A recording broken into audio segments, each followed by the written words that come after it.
Welcome, I'm David Geiger. At the USDA Agriculture Outlook Forum, trade is a key topic, specifically the trade war with China. Chad Bown with the Peterson Institute is focused on what's happened in the trade space of the industry during the trade war with China. He says in 2017, American tariffs on China was 3%, and China's tariffs were 8%. By the Phase 1 agreement, tariffs were averaging around 20%. Over this same time period, China was actually reducing its tariffs on imports coming in from the rest of the world.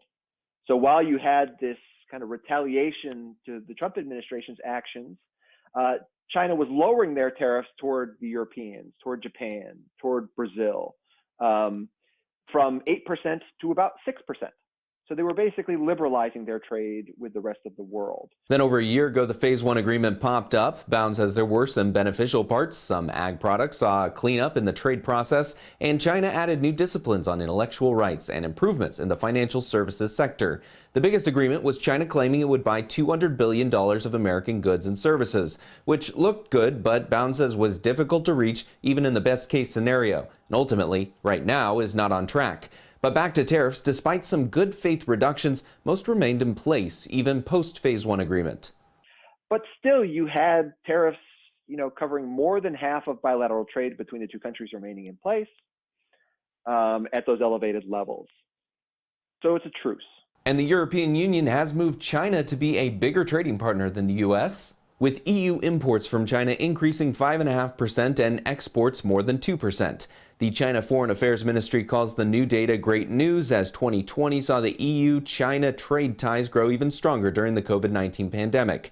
More than 60% of EU companies in China are ready to increase investments, according to its Chamber of Commerce. And at the end of last year, China and the EU wrapped up negotiations, elevating relations, cooperation, and investments. China claims the agreement means better market access. Markets look to end Friday mixed. Our analyst Alan Brugler has the week recap. What we're seeing is new crop values are increasing for both corn and beans. They're going back towards the highs that we saw back earlier in 2021 here.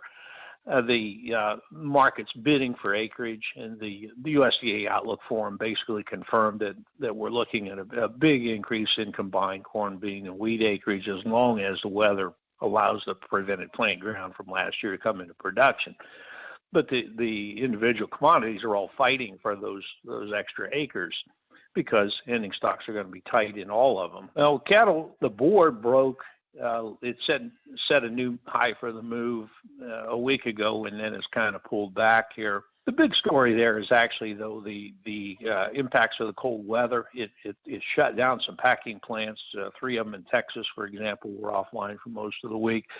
As has been the case with other packer disruptions, that's had a tendency to push down cash prices and push up beef prices. Hogs been working higher. We're still pretty bullish on hogs. We see the cash values coming up. The exports are holding up very well. And that's all I have for the Agribusiness Report today. Thanks for joining me. I'll see you again next time. We have our stories online. Head over to WHO13.com, click News, and then Agribusiness.